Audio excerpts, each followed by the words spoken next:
नमस्कार दोस्तों, welcome to knowledge ABC. मैं हूं निखिल और आज की डेली करंट अफेयर्स में आप सभी का स्वागत है। और आज है 2 नवंबर 2022। तो चलिए शुरू करते हैं। मगर शुरू करने से पहले आप सभी से एक रिक्वेस्ट करना चाहूंगा कि अगर आप लोग अभी तक हमारे टेलीग्राम चैनल को ज्वाइन नहीं किए हैं तो आप knowledge_abc ये टाइप करके आप टेलीग्राम पे हमारे चैनल को ज्वाइन कर सकते हैं और इस चैनल पे ही मैं वीडियो का PDF डाल दूंगा।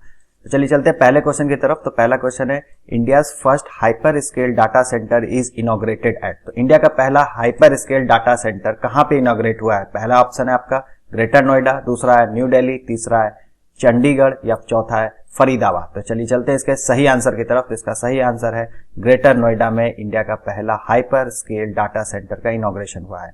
इसका inauguration chief minister Yogi Adityanath के द्वारा किया गया और इसका जो कॉस्ट है लगभग 5,000 करोड़ रुपया इसका पड़ा है। और इंडिया में ऐसे 4 टोटल बनाए जाएंगे ऐसे बड़े बड़े data centre. Data centre actually में होते ये हैं कि जो हमारे जो इतने भी डाटा स्टोरेज का जितना काम होता है, मोबाइल इंटरनेट हो गया या तो फिर नॉर्मल इंटरनेट जो यूज करते हैं, उसके साथ साथ जितना सर्वर का स्टोरेज होता है तो वो सारा चीज इसमें डाटा स्टोर किया जाता है। कहीं पे तो स्टोर होता है जितनी वेबसाइट का, जितनी सारी वेबसाइट चल रही है या फिर जो भी पूरा इंटरनेट पे माल मटेरियल चल रहा है तो उसका स्टोरेज कहीं ना कहीं तो होता होगा। तो उसी चीज का स्टोरेज होता है। स्टोरेज के साथ साथ इसमें बहुत सारे प्रोसेसर्स लगे रहते हैं, पूरा सर्वर रूम होता है। ये इसका आपके सामने फोटो है।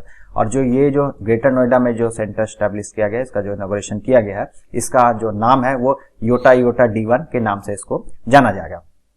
और ऐसे टोटल इंडिया में 4 बनाए हुए, तो ये नॉर्थ इंडिया का पहला है। उसी तरह से और भी इसमें टोटल 4 बनाए जाएंगे। और इसका जो पूरा जो एरिया है, जिस एरिया में बना है, वो लगभग 3 लाख स्क्वायर फीट के एरिया में बना हुआ है। जहां तक आप लोग जानते हैं कि इंडिया में लगभग 1.5 बिलियन मोबाइल फोन यूजर है, मतलब कि मोबाइल फोन के द्वारा इंटरनेट यूज करते हैं। साथ साथ 650 मिलियन मतलब कि 6.5 करोड़ लोग डायरेक्ट इंटरनेट यूज करते हैं वाया डेस्कटॉप हो गया या लैपटॉप के थ्रू या अदर मीन्स के द्वारा ये इंटरनेट यूजर। तो इतने ज्यादा यूजर है इंटरनेट में, तो उसके लिए डाटा सेंटर तो चाहिए। और ये लगभग जो इतने यूजर है, ये सब मिला के पूरे वर्ल्ड लेवल का 20% डाटा तो सिर्फ इंडिया ही यूज करता है। और लेकिन अगर इंडिया की बात करें तो यहाँ पे स्टोरेज कैपेसिटी मात्र 2%, 20% डाटा यूज होता है लेकिन स्टोरेज कैपेसिटी है वो मात्र 2% है। तो इसी को बढ़ाने के लिए तो ये सेंटर इनॉग्रेट किया गया, क्योंकि ये स्वदेशी रहेगा। इंडिया में इसका पूरा एस्टेब्लिशमेंट होगा तो इसमें हैकिंग वैकिंग का जो डर है वो थोड़ा सा इसमें कम हो जाता है। पूरा सर्वर अपने देश में स्टोर होगा तो बड़ी बड़ी कंपनियां जो फॉरेन में अपना जो सर्वर होस्ट करती है उसके जगह पे इंडिया में होस्ट करेंगे, तो उससे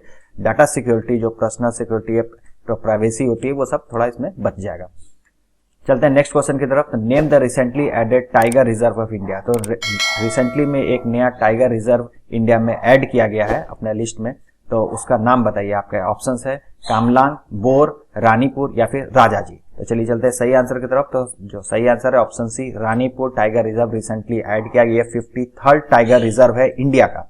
और अगर बात करें स्टेट लेवल पे तो उत्तर प्रदेश में ये लोकेटेड है और उत्तर प्रदेश का ये 4था टाइगर रिजर्व है। और भी अगर बाकी के 3 टाइगर रिजर्व का बात करें जो यूपी में है, वो है दुधवा, पीलीभीत और अमनगढ़। ये तीनों बाकी है और ये 4था रानीपुर इसमें ऐड हो गया। और जो इसका अगर एरिया का बात करें तो लगभग 529 स्क्वायर किलोमीटर में ये फैला हुआ है रानीपुर टाइगर रिजर्व। और इसमें से लगभग इसका 40% कोर एरिया है और बाकी का जो 60% वो बफर एरिया में आ जाता है। और ये कहाँ पे लोकेटेड है? तो जो यूपी के बुंदेलखंड वाला जो हिस्सा है वहां पे ये लोकेटेड है रानीपुर टाइगर रिजर्व। और ये इंडिया का 53rd टाइगर रिजर्व बन गया है। अगले क्वेश्चन पे चलते हैं। Name the person who was known as steel man of India. तो स्टील मैन के नाम से किन्हें जाना जाता था, उनके नाम बताइए। आपके ऑप्शन है जमशेदजी टाटा, दूसरा ऑप्शन है रतन टाटा, तीसरा ऑप्शन है जमशेद ईरानी या चौथा है सरदार वल्लभ भाई पटेल। तो चलिए चलते हैं इसके सही आंसर की तरफ। तो सही आंसर है ऑप्शन सी, जमशेद ईरानी को स्टील मैन ऑफ इंडिया के नाम से जाना जाता है। हाल ही में इनकी मृत्यु हो गई। इनकी एज 86 ईयर्स थी और टाटा मेन हॉस्पिटल जमशेदपुर में इनकी नहीं रहे, इनकी मृत्यु हुई। और ये जो इनके बारे में और अगर हम लोग जानना चाहें तो ये 1988 में ज्वाइंट मैनेजिंग डायरेक्टर के रूप में ज्वाइन किए थे टाटा स्टील को। और उसके बाद फिर ये 1992 से ये मैनेजिंग डायरेक्टर के रूप में टाटा स्टील में कार्यरत थे। उसके बाद ये रिटायर हो गए थे 2011 में। और उसके बाद अब इनको स्टील मैन ऑफ इंडिया के नाम से भी इनको जाना जाता है।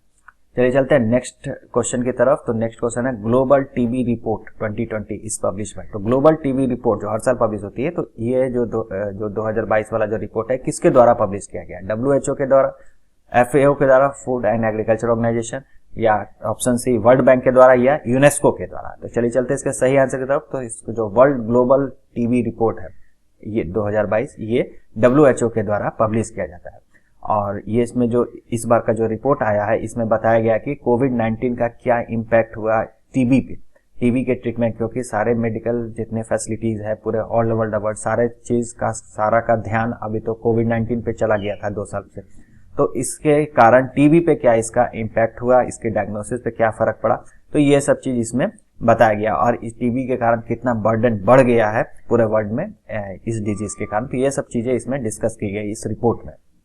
और इंडिया की अगर बात करें तो इंडिया का जो टीबी का जो केस है वो पर लाख पॉपुलेशन घटा है। वहीं 2015 में जहां पे 256 केसेस प्रति लाख आदमी पे होते थे, प्रति लाख पॉपुलेशन, अगर हर 1 लाख पॉपुलेशन पे 256 केसेस जहां रिपोर्ट होते थे, वहीं 2021 आते आते 210 पर लाख पॉपुलेशन पे ये आ गया, 256 से 210 पे आ गया ये। तो इंडिया में केसेस की कमी हुई, लेकिन फिर भी अभी भी केस ज्यादा है, लेकिन इंडियन गवर्नमेंट के द्वारा काफी सारे स्टेप उठाए जा रहे हैं जिसको कम करते करते जीरो किया जाए। चलिए चलते हैं नेक्स्ट क्वेश्चन की तरफ। तो name the world biggest employer, तो सबसे अधिक नौकरी देने वाला कौन सी एजेंसी है पूरे वर्ल्ड की, वो सबसे वर्ल्ड की बिगेस्ट एम्प्लॉयर है। आपके ऑप्शन है यूएस डिपार्टमेंट ऑफ डिफेंस, दूसरा ऑप्शन है people's liberation army, third option है इंडियन रेलवे, या फोर्थ ऑप्शन है इंडियाज मिनिस्ट्री ऑफ डिफेंस। तो चलिए चलते हैं इसका सही आंसर की तरफ। तो सबका सही आंसर है India's ministry of defence world की सबसे लार्जेस्ट एम्प्लॉयर बन गई है। और अभी इनकी कैपेसिटी लगभग 2.92 मिलियन है, मतलब 29,02,000 पर्सन को ये एम्प्लॉय दे रही है। और इसमें टोटल आ जाते हैं जितने हमारे डिफेंस पर्सन है, मतलब कि मिलिट्री पर्सन जितने हो गए, एयरफोर्स के जितने हो गए, उसके साथ साथ नेवी के जितने पर्सन हो गए, उसके बाद बीएसएफ हो गए, जितने भी ऑर्गेनाइजेशन है जो इंडियन डिफेंस मिलिट्री के अंतर्गत आते हैं, सीडीए में जितने लोग काम करते हैं, वो सारे चीज इसमें आ गए। इसके साथ साथ जो सिविलियन स्टाफ है, जो रिजर्विस्ट है, कुछ पर्सनल होते हैं जो मिलिट्री पर्सन जो रिजर्व में रखे, वो सब भी इसमें इंक्लूड हो गए। टोटल हेड काउंट मिला के 29,02,000 के आसपास इसमें आ गए टोटल। और ये पूरा डाटा प्रोवाइड किया है स्टैटिका एक जर्मन बेस्ड प्राइवेट ऑर्गेनाइजेशन है जो इसी तरह के डाटा पूरे वर्ल्ड लेवल में अलग अलग विषयों के जो डाटा पब्लिश करती है। तो उसी के आधार पे ये डाटा निकल के आएगा। तो इंडियन डिफेंस मिनिस्ट्री अभी रैंक 1 पे चली गई और 2.92 मिलियन एम्प्लॉय है इनके अंतर्गत। और सेकंड रैंक पे अगर बात करें तो यूएस डिपार्टमेंट ऑफ डिफेंस आता है और थर्ड रैंक पे पीपुल्स लिबरेशन आर्मी आती है। चलते हैं नेक्स्ट क्वेश्चन की तरफ। तो white water rafting festival is celebrated on which river. तो व्हाइट वाटर राफ्टिंग, तो वाटर राफ्टिंग जो होता है, जो हाई फ्लो रिवर होती है उसमें वाटर राफ्टिंग किया जाता है स्पोर्ट्स के लिए। तो व्हाइट वाटर राफ्टिंग फेस्टिवल नाम से ये किस नदी पे ये सेलिब्रेट किया गया, रिसेंटली ये सेलिब्रेट किया गया है। तो आपके ऑप्शन है गंगा रिवर, लोहित रिवर, मानस रिवर या फिर चेनाब रिवर। तो चलिए चलते हैं इसका सही आंसर की तरफ। तो इसका सही आंसर है चेनाब रिवर, जो कि जम्मू कश्मीर में फ्लो करती है। इस पे ये व्हाइट रिवर राफ्टिंग फेस्टिवल मनाया गया है और इसका जो मेन एम है तो एडवेंचर टूरिज्म को प्रमोट करना। तो एडवेंचर टूरिज्म करते इस तरह से वाटर राफ्टिंग होता है, इसमें बहुत सारे टूरिज्म आते हैं, बहुत अच्छा है।